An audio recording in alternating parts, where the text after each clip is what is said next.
Hello guys, this is your friend Shinobi Addict 2.0 and we are back with a new fanfic. Which is what if Naruto was hunted by a deadly assassin who fell in love with him? Part 1. And if you enjoy this fanfic then please like and subscribe to my channel for more fanfic like this. Now let's start the fanfic. Sakura. Mom, come outside. 10-year-old Sakura ran up to her house and threw open the front door. Come see what I learned today. Her mom turned around with a pained smile. Sakura was way too excited to notice it. Okay, sweetie. Just 1 second. Sakura turned and bolted back outside. When her mom came out, Sakura was facing a tree 15 feet away from her with a shuriken in her right hand. Sakura looked over her shoulder and smiled. Mom, are you ready? Her mom crossed her arms and nodded. Sakura put her attention back on the tree and took a deep breath. She took a step forward, pulled her right hand across to her opposite shoulder, and with a flick of her arm the shuriken was sent flying towards the tree. It hit smack dab in the center of the bark. Sakura quickly turned around and started jumping up and down excitedly. Mom, did you see that? Wasn't that amazing? Sakura's face couldn't be happier. Her mom clapped a few times. That was splendid, sweetheart. She was smiling, but it seemed forced. Sakura didn't see the happy approval in her mom's eyes that she thought she had earned. Mom, are you okay? You don't look like you're happy for me. Disappointment started to flow through Sakura. Her mom sighed. Oh, Sakura, I don't know how to tell you this. Sakura was confused. Tell me what, Mom. Her mom took a couple steps backward and sat down on the porch steps and patted the spot next to her her hand. Come sit next to me. Sakura cautiously made her way over to her mother and sat down. Her mom put her arm around her and pulled her close. Sakura, you won't be attending your Team 7 practices anymore. Quote. Sakura wasn't sure if she had heard her mother right. What are you talking about? Sakura, we have to move. And by move, I mean move out of this village and even out of the fire country. Sakura's mind started to shut down. Mom, you're just kidding, right? She turned to look at her mother and found the hard truth in her eyes. But why? I was just put on Team 7. Tears started to well up in Sakura's eyes. You can't do this. Sakura abruptly stood up. I refuse to go with you. I am not leaving my home. By the end of her statement, Sakura's tears had become a waterfall. I'm not going. She turned and ran in the opposite direction of her house as fast as her legs could carry her. 13 years later, Sakura sat on the grass by a fire cleaning the blood off of her weapons. Or more specifically, her sword. She always used it on her assassination missions. It made for an easy finish. She was wearing her usual attire. An elbow-length tight, red shirt covered by her gray Junin jacket flat and finished off with her black spandex shorts that stopped at her knees. She never failed to wrap her forearms with white bandages. It became a habit of hers when she first became a genin. Sakura had been made Junin 7 years ago. At 16 years old, she was the youngest Junin assassin the Hidden Mist village has ever had. At 23, her power and ability rivals most other Junin and Anbu members, not to mention she is the top medic in her village. She's heard rumors here and there about her being the next Mizukage. She didn't know about that one, but respect was something she didn't have to worry about. Another easy target, Sakura thought. It seems they just keep getting weaker and weaker. After the Mizukage recognized Sakura's ability, she's always been the first one called when an assassination mission came up. To say that Sakura is busy is an understatement. She almost never has time for herself anymore. For the past 5 years, the most time that Sakura has spent in her village during one period is 2 days. The first year of assassinations was the hardest. Sakura would curl up in her tent each night after she killed her target and cry herself to sleep. She's not sure when it happened, but one night the crying stopped. Since that night, Sakura has been able to complete every mission without blinking. She's not even sure when the last time she truly laughed was. Sakura has never had a true friend. She was 10 years old when she moved to the Mist Village. By then, best friends were already chosen. Not to mention that she was born in a rival country. Nobody wanted to associate themselves with a family from the famous Konoha. Her family was treated like outcasts for the first year. The closest to a friend Sakura has ever had was a boy from her old team when she lived in Konoha. She couldn't for the life of her remember his name or what he looked like. She did remember, however, that he was intolerably annoying. The sun was beginning to sink from its high position in the sky. It would be sunset soon. She quickly gathered and packed up all of her stuff. Sakura preferred to travel during sunset. It kept her mind focused on all of the abstract colors in the sky. She wasn't that far from her village. It would only take her 3 hours to reach it with a slow run. Sakura quickly put out the fire, secured her backpack to her back and began heading east toward Mist. When she was 50 feet away from the village gates, she slowed her pace down to a walk. As she passed the guard station, one of the two guards, Tsuchi, said, "Hey, Sakura. You're back earlier than expected." Sakura looked over and smirked. "Aren't I always?" Tsuchi grinned. "Touché. Would you like me to inform the Mizukage?" Sakura shook her head. "I would actually like a little bit of sleep before she decides to give me another mission." Quote. Tsuchi nodded and smiled sincerely. "Understood. Good night, Sakura." "Good night, Tsuchi. Akasan." Sakura replied as she set off to her apartment. Sakura walked at a slow pace towards her apartment. She still lived with her parents. She wasn't home enough to have her own apartment. Besides, she enjoyed coming home to her loving parents, her cozy bed, and her mom's fantastic cooking. It was definitely something to look forward to.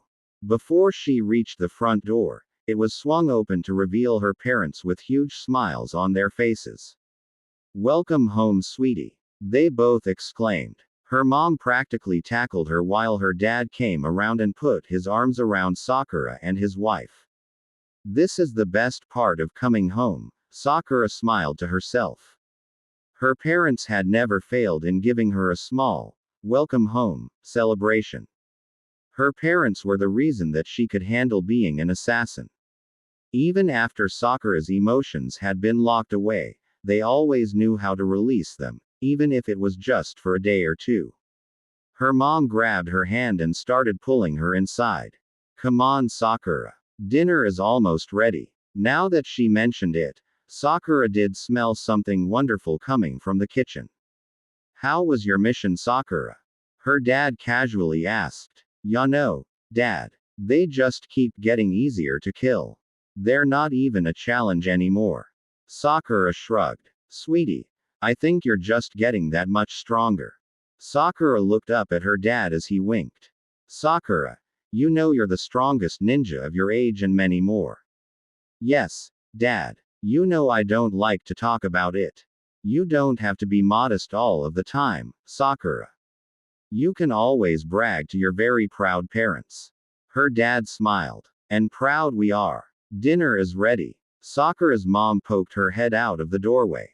As her family sat down, Sakura had to stop herself from immediately stuffing food down her throat. She was starving. When she's on missions, she only eats enough to keep herself strong enough to fight. Being impatient, Sakura reached out to take her parents' hands and quickly said grace. "I can see our daughter is hungry, Ayumi." "Good. Maybe that means we won't have any leftovers," Sakura's mom giggled. "Ah, but leftovers are always good for breakfast," Sakura pointed out. Sakura's mom looked at her and smiled gently. "I love having you back. You're not the only one," her dad added as he patted Sakura on the shoulder. "So, what was your latest target like?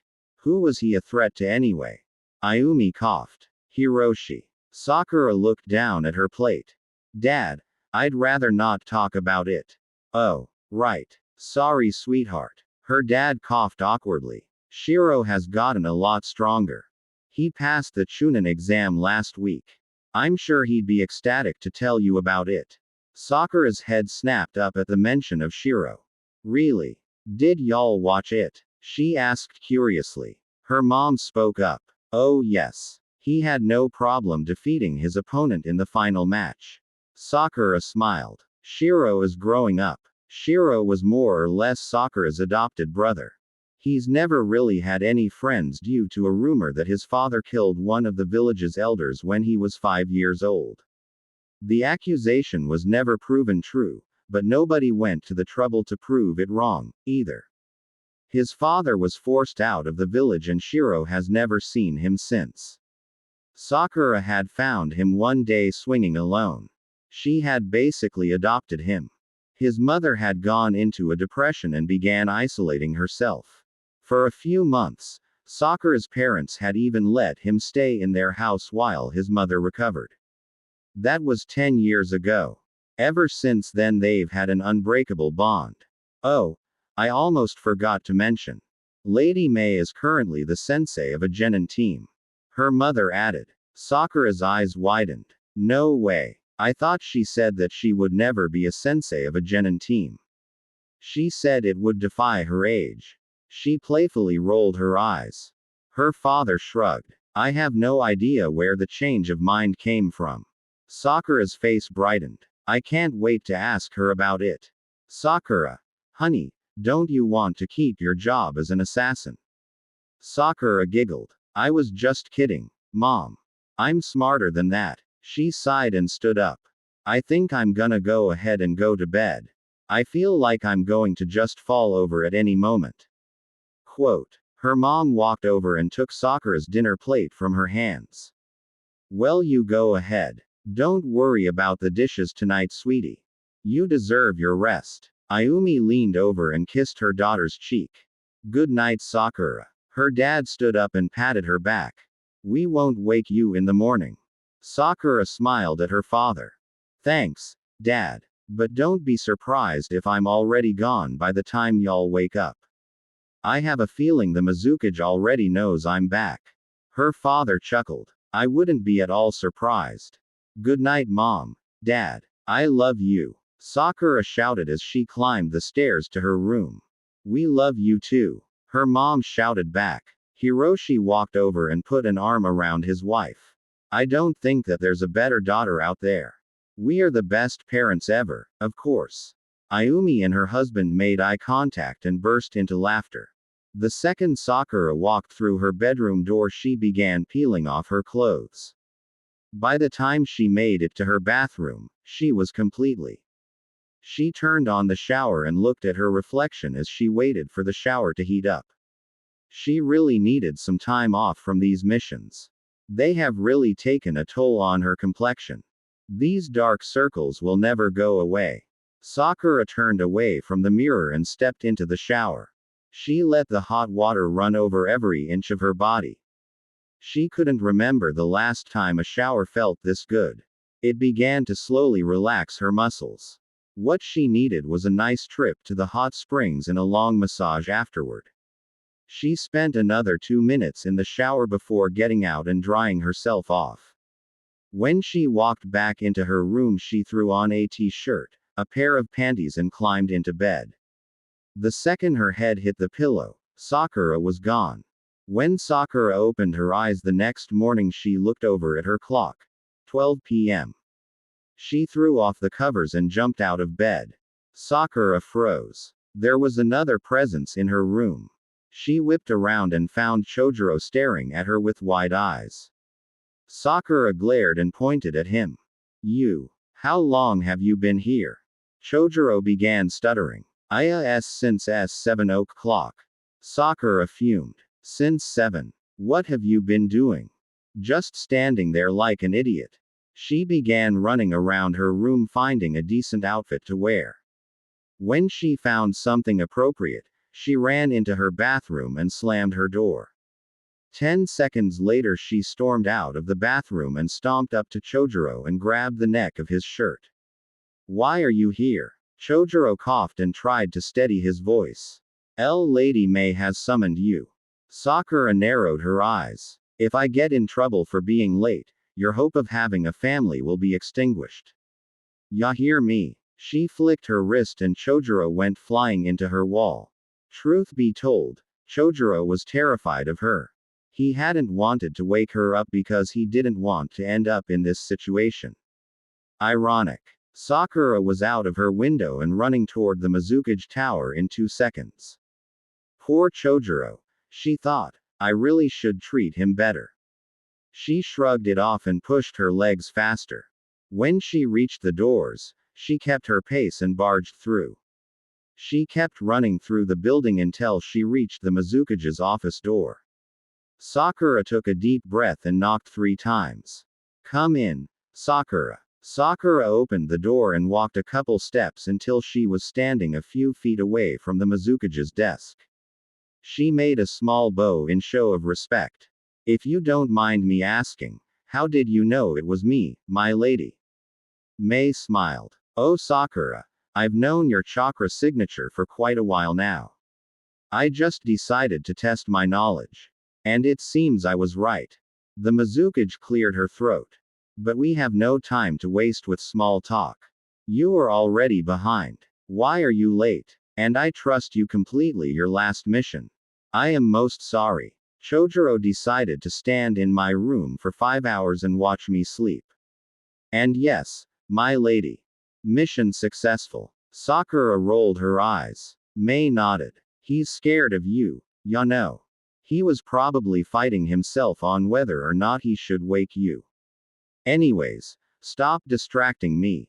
I know you're probably exhausted from all of the back-to-back missions, but I have just received one that I trust only you to complete. I understand. Your new target is a ninja from the Hidden Leaf Village. You will meet him in the Hidden Frost Village to partner with him in assassinating a different target. He has the information on this target. After the both of you succeed in eliminating him or her, you are to assassinate the Leaf Ninja. And you'll need a code name. I trust you to choose one that's appropriate. Sakura nodded. Why is this target a threat? He is the Leaf's Jinchuriki and rumored to be the next Hokage. He is one of the strongest shinobi in this world. Plus, the Mist and Leaf aren't getting along too well right now and it's best to keep the power equal. When do I leave? You should have left 4 hours ago. Thank you, Lady May. Sakura bowed and was out the door before May could blink. She smiled. I think she's my favorite shinobi. Sakura reached her home in record time. She searched around her room for her weapons pouch and sword. Once she found it, she attached the pouch to her waist and tachi to her back and began searching for her essentials. She packed a few pairs of panties, an extra bra, a t-shirt to sleep in and her few necessary toiletries. She'll have to wash her current outfit every night. Once she was sure she had everything she needed, she exited through her window and jumped down to the street. She turned around and took a long look at her home. Sakura had a funny feeling that she wouldn't be seeing it for a while. Bye Mom. Bye Dad. Sakura grinned. Without a second glance, she began walking towards the gates.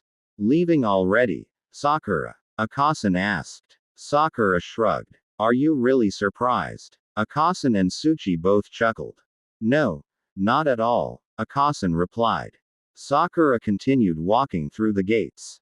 Without turning around, she waved. I'll see y'all in a few days. Keep the village safe for me. Naruto. 2 days later. Swinging the kunai in his hand, he flipped it back and forth staring out into the horizon. The sun's light was just beginning to peek out of the mountains and illuminate the whole valley. The woods here were never silent. There was always noise, whether it was birds or the sound of the wind pushing the trees around. He could faintly hear the rushing of a river nearby. With his left hand he ran his fingers through his blonde hair, nervously. It would be a heavenly place if it weren't stuck in the middle of hell. Shaking his head side to side, Naruto took a deep breath. He turned back towards the forest where a man awaited him. He gazed at the outline of a body lying awkwardly on the ground. The man was bound by his hands and feet. Normal rope would have held him, but Naruto decided to use chakra binds. The man was currently unconscious. His slow and deliberate breathing showed it. Any minute now, he thought hastily. He continued rotating the weapon around his finger, watching the metal swing with great concentration. Naruto shifted his weight into his left foot. Then the right. And back to left again. He coughed, getting rather impatient. However, the faster rising and falling of the man's chest told Naruto he was about to awaken. Twirling the weapon through his fingers once more, Naruto leaned against a nearby tree and waited. The man on the ground groaned and rolled over onto his back. While the man struggled to regain his surroundings, Naruto took this time to marvel his handiwork. His flesh was flawless, no bruises. In fact, it was quite easy to capture him. The man did, however, have a long cut across his cheek. It had happened when Naruto thought the man could have easily dodged it, but was proven wrong. This man was a rogue Junin of the sound, for Christ's sake. The man opened his eyes slowly. They widened a fraction of an inch. At first, he looked around calmly. Then he tried to jump to his feet, only to fail and land on his knees. As if hearing the metal of Naruto's twirling kunai scrape past his fingers, the man turned ever so slowly to face him. His eyes widened once they came in contact with Naruto's bright blue ones. "Why you?" he stammered, shrinking back at the sight of the blonde Junin. Naruto merely raised an eyebrow at the man. Truth be told, he didn't enjoy these missions, but then again, this is what an assassin does. As a kid he was always so hyperactive. He still is. But, with age comes maturity. As soon as he takes the scroll with the name of the target, he is no longer the Naruto Uzumaki everyone knows. He stopped twirling the kunai. The handle of the metal twisted so it was back into his palm as he wrapped his fingers around it. His eyes hardening, dramatically. The man, sensing his death, shrank back even further from Naruto. He gave the man a sly smile. Crouching slightly, he brought the weapon up to arm level. Unknown to the man on the ground, the real Naruto was already behind him. He used his legendary technique, a shadow clone. It surprised him that the man did not realize the fake. Must be of his lack of continuous training, his mind offered. Shrugging his shoulders back, Naruto pulled the blade up. The bound man's eyes stayed glued to the fake Naruto in front of him. Naruto approached from behind and quickly ran the blade of his kunai across his prisoner's throat. Never knowing of the danger, the man slumped forward, dead. It was better that way. He didn't believe in cold murder. No one deserved that kind of treatment. Naruto glanced at the clone that exploded into a mass of smoke. Wiping his brow, he dropped the bloodied metal beside the man's lifeless body and untied his hands and feet.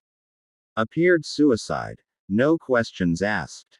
He stared at the body a little while longer. Just another name. Just another body to eliminate.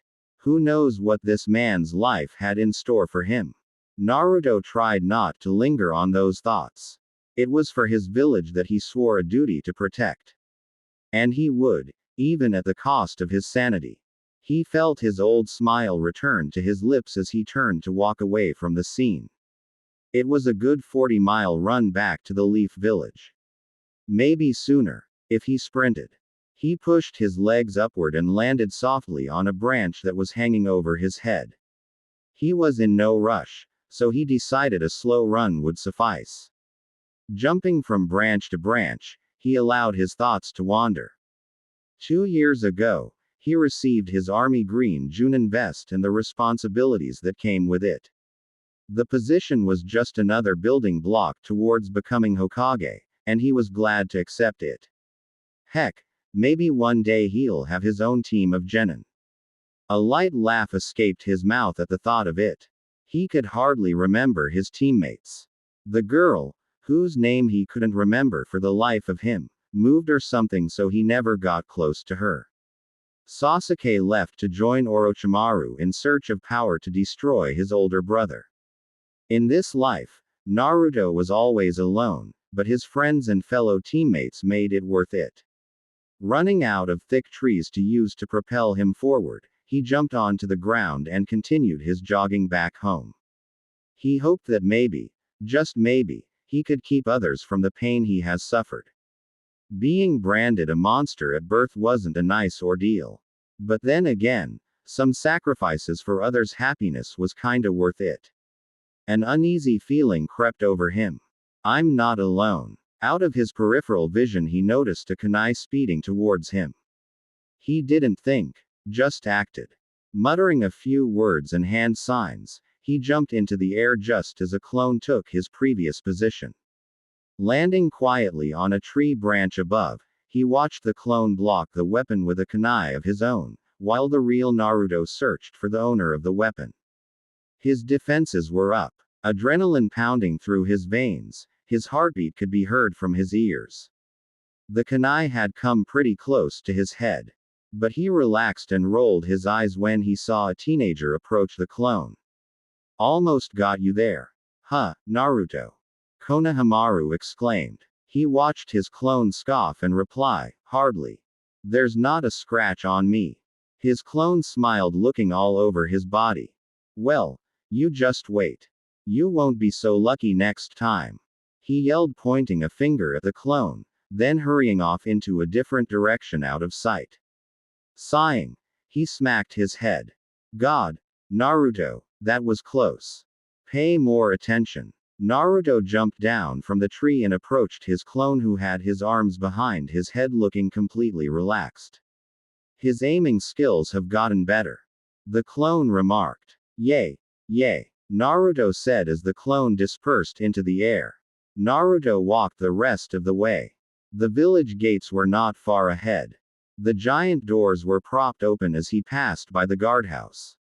Back already, Naruto? The guard asked, looking completely bored out of his mind. Yay. Nothing I can't handle, he told the guard, smiling. By the way, the guard called out when Naruto kept walking inward into the village. The Hokage wanted to speak with you once you returned. It seemed urgent. That old hag? He asked with complete innocence. Jesus, Naruto. You're the only one who can get away with calling her names. He remarked. Guess that means I have to hurry. Huh. Naruto yelled back, as he passed the guard station and continued inwards to village. I would recommend it, he said as his voice faded out as Naruto began to run towards the tower. But instead of a left to the Hokage Tower, he took a right. He approached a wide building with the title, Konoha Intelligence Headquarters. He pushed open the door and entered a plain reception room. Walking to the edge of the counter, he rang the bell 3 times. When he saw someone start to approach the desk, he continued ringing the bell. God, would you cut that out, you idiot? Ino said, coming to meet him. I could. But I'm not. Naruto said, smiling, ringing the bell again.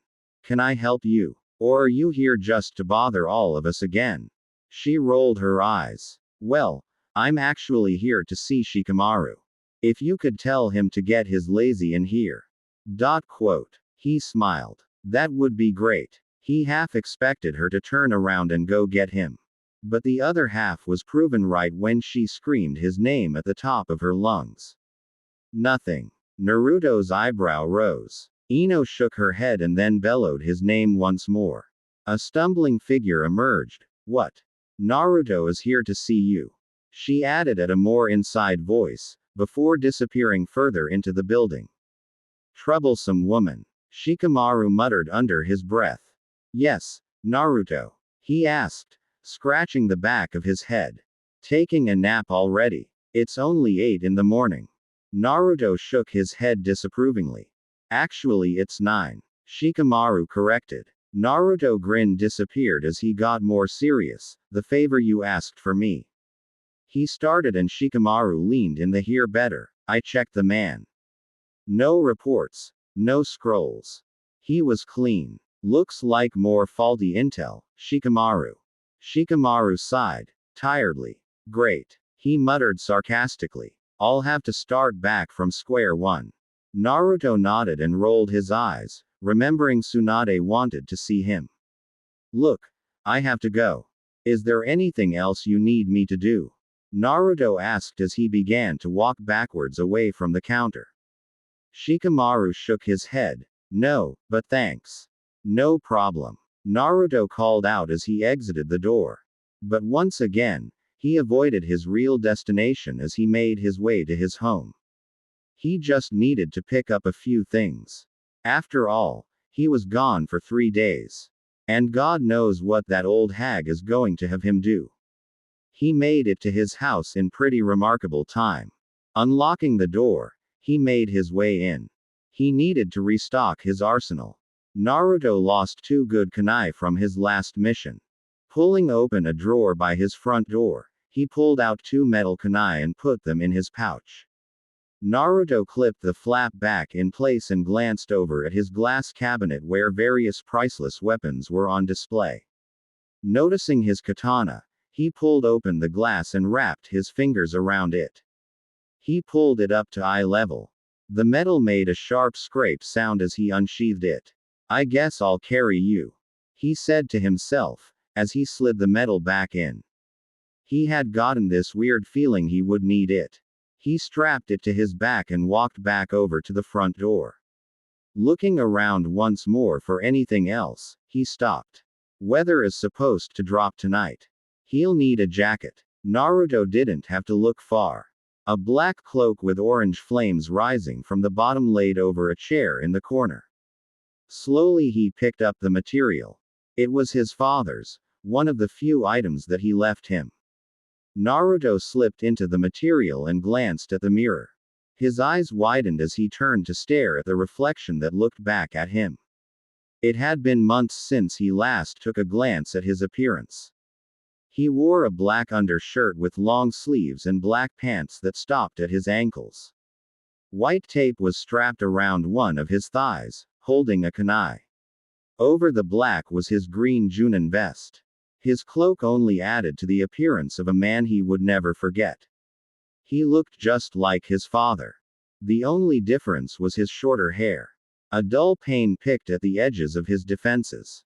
He tore his eyes from the reflection. And without a second thought he exited his house. He changed his course for the Hokage Tower and walked at faster than normal speed. He heard random people call out his name, but for once, he didn't return the greeting. Granny Tsunade's request to see him made him curious. Why was it so sudden? Entering the tower, he quickly scaled the stairs and stopped at her office where a Chunin stood guard. Naruto Uzumaki? He asked. The one and only. She has been expecting you. He nodded and opened the door. Naruto walked in and casually stood standing up facing the Hokage's desk, his arms crossed. Granny, he said, his eyes looking down at the ground.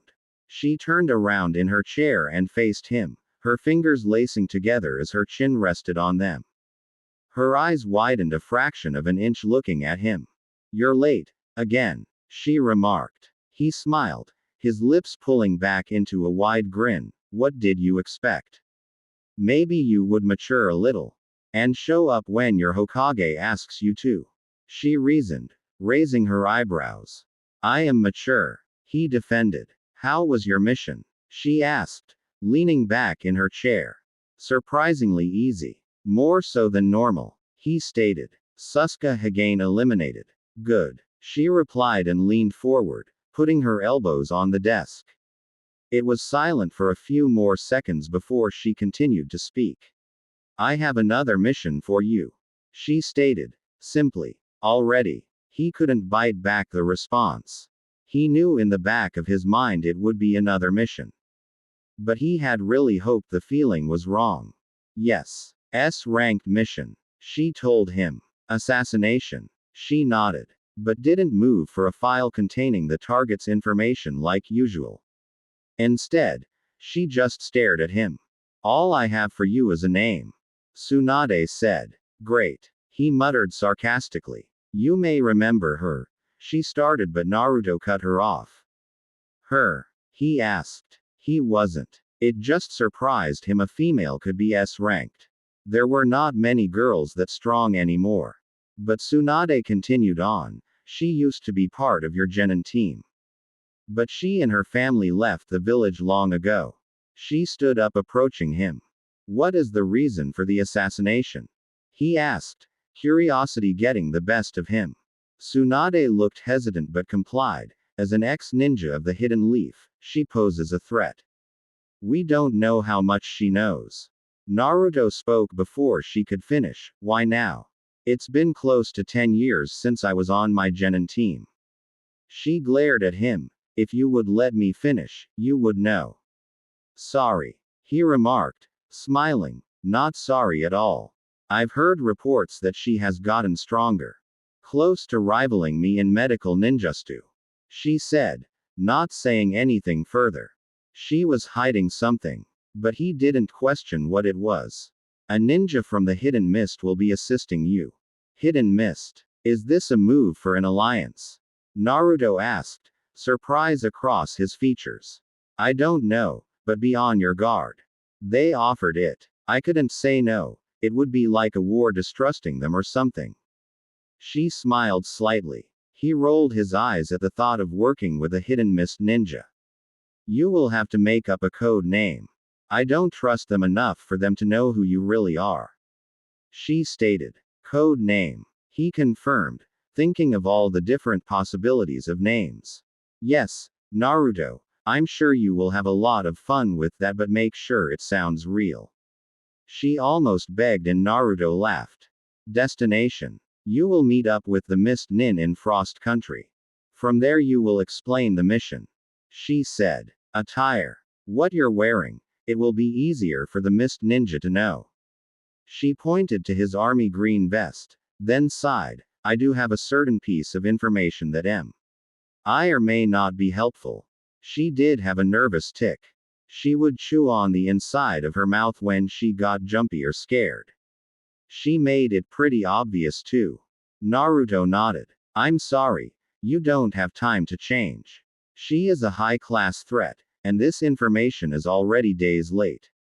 Not to mention you took your sweet time getting here. You leave now, she commanded with a flick of her wrist. Wait, the name? He asked. Oh, yes, of course. She said, muttering something about old age. Her name is Sakura Haruno. Now go. Yes, ma'am. He confirmed and formed hand signs and disappeared out of the room. Tsunade turned and faced the window, her hands clasped behind her back. Be careful, Naruto. This girl is stronger than you realize. Naruto. The sun was already sliding back behind the mountain. He grunted, increasing his pace towards the Fire Country border.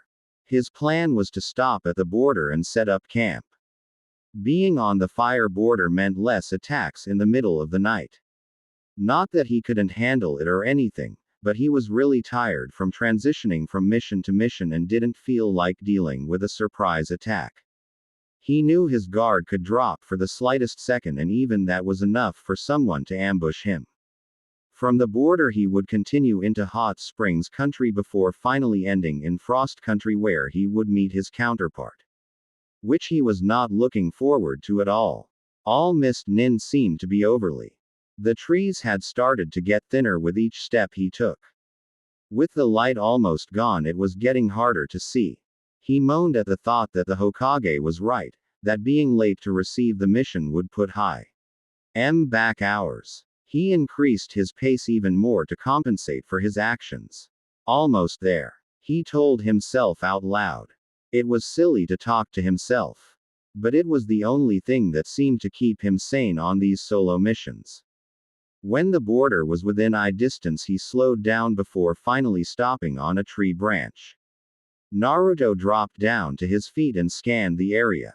His eyes wandered around the trees around him. It was empty, as far as he could tell. The place looked as though no one had passed here before. His lips pulled back into a weak smile. He glad it was deserted. Deciding this was the best place to sleep, he removed 5 kunai from his back pouch. He placed them on the ground in a row and tied a piece of paper around the hilt of each one.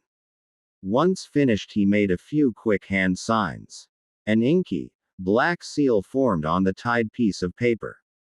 Leaning over, Naruto rolled all the weapons into one of his hands. Locating 5 different trees that surrounded him, he threw the metal towards the trunks. After they all hit their mark, Naruto lowered his arm back to his side. Finally deciding to live up to the legacy of his last name, he learned of a different type of paper bomb. The paper bomb would go off if any one person with a high chakra level passed by. Therefore, he would be alerted of someone's presence.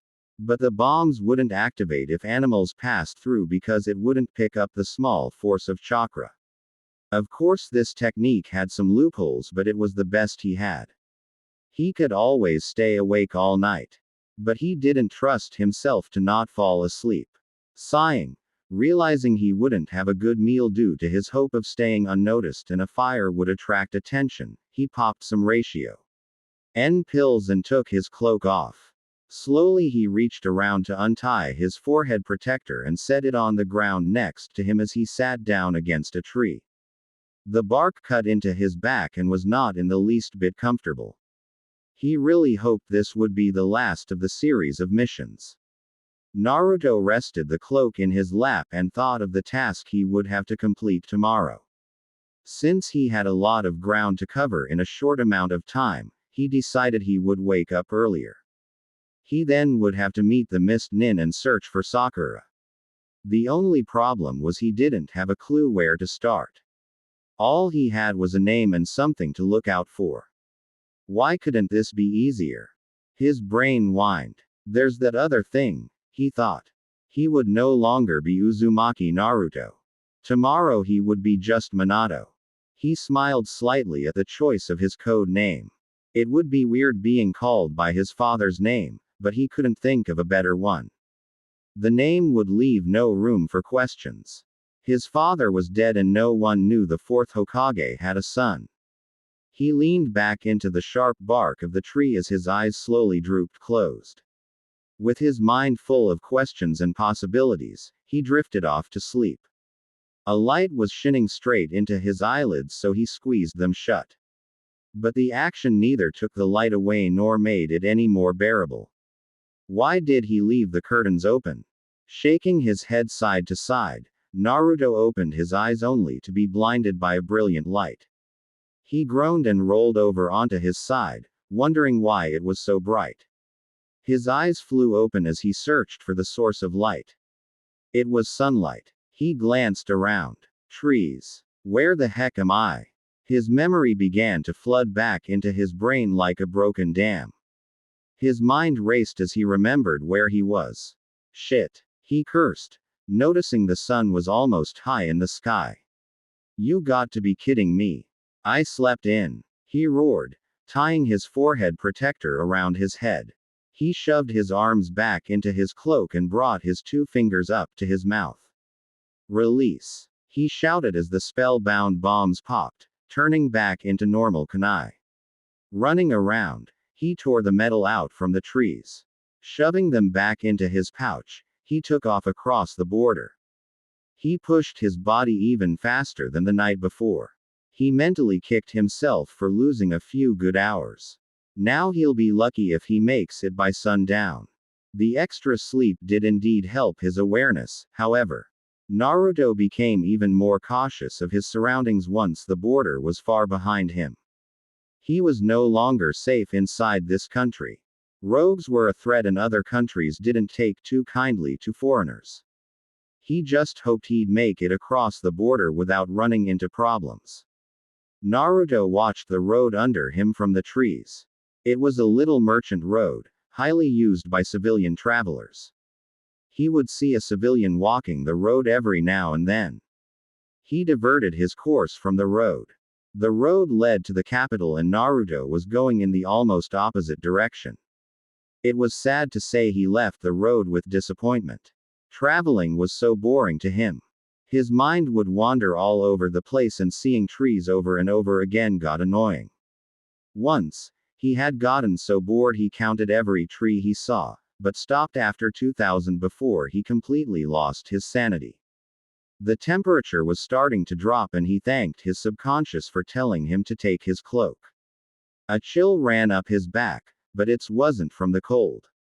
He tried to ignore it. He almost always felt it when he left the country. It just bothered him. He couldn't exactly place the uneasy feeling. Pushing off of a tree branch, he again hoped this would be the last mission for a while. Naruto wanted a break from all of the killing. But he knew it wasn't just the killing. It was doing it alone, holding his burden in silence. For that reason he was glad a mist ninja was coming with him. But he hated the idea of someone else experiencing what happened to him on an almost daily basis. He was just beginning to think about his counterpart he would meet when he realized he was being followed. His uneasy feeling was finally confirmed. Naruto kept his current speed. He glanced to the side trying to get a read on the chakra figures following at a distance behind him. His eyes widened a fraction of an inch. 4 signatures. 4 were following him. Concentrating harder, he noticed 3 of which were considerably lower than the 4th. A genin team. His mind offered. Whichever. He just knew he couldn't avoid confrontation. Making hand signs he muttered, Kage Bushin no Jutsu. He jumped to the side as his shadow clone continued to jump from tree to tree. He focused his chakra on the clone and masked his own as he waited for the 4 followers. Just as predicted, he saw a young kid jump by first, then an older man, followed by 2 other kids. His instinctive skills kicking in, he checked their appearances. Naruto stared at their forehead protectors. Rock ninja, he muttered as he watched them go. Why would they be so far away from their village? His mind questioned. In order to figure out what to do next, he would have to know what he was up against. To judge the group's strength, he looked at the appearance of each one.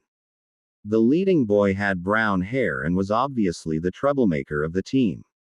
His stance was powerful and straightforward. The genin made no effort to hide his footfalls. The kid reminded Naruto of his self back in his younger years. Behind was the girl. She had a determined look upon her face as she followed the boy. Between her fingers were a 3 shuriken. Naruto ruled her out as a main concern in the group. Having her weapon already drawn meant that she was insecure of her surroundings and lacked confidence, which was fatal in any fight. Next to her was the final genin. He wore glasses with red hair. His facial features were grim as he constantly glanced around at his surroundings. He gave Naruto the impression he was the brains of the team, but seemed to be overcautious. Naruto checked the whole genin team off as harmless. His eyes moved over to stop at the adult of the team. The Junin of the group had his eyebrows pulled tight together in concentration. The way his eyebrows twitched, Naruto imaged the man thinking of a plan of action against the leaf nin they were tailing. He had sideburns and appeared to be young for a Junin. He must have been assigned his team just recently. What really stuck out was a sword strapped to his back. It was huge. He marked him as a potential threat if it came to a fight. He rolled his eyes and tailed them, trying to pick up on their conversation. Naruto kept his chakra signature low and stayed at a distance, keeping just within hearing distance. Sensei. Let's get him already. He hasn't even noticed us. The lead ninja yelled excitedly. Shut up. You idiot. He'll hear us, the female of the genin team remarked. Quiet. Both of you. The sensei barked, silencing the 2 from bickering further. The boy, who hadn't said a word, spoke up. Why do you think a leaf shinobi is so far from his village? Quote. The sensei shook his head. I have no idea. Naruto, sensing the group meant no real harm, had his clone slow down. If it did come to a fight, these genin seemed new to the whole idea of a team and it would be easy to fight them off. However, he would do everything in his power to keep it from getting to that. His clone came to a stop and drew his kunai as if surprised by the group following. The team of rock ninjas slid to a stop and drew their weapons as well. It was quiet as the sides stared at one another. Why are you tailing me? His clone called out. What is your purpose in the land of hot springs? The older man yelled. I could ask you the same. His clone pointed out. We are returning from a mission. Your course is towards Lightning Country. I think we have a right to know. He argued. Naruto's double just stared at the group with narrowed eyes. He couldn't give away any part of his mission. Especially to Rock Nin. What was left of his hope of just walking away started to take a dive for the worst. The Leaf and Rock don't see eye to eye and he was too suspicious looking. You will tell us. The loudmouth boy from earlier yelled, charging at his clone. With angry shouts from his team, the boy continued to charge toward Naruto's sea.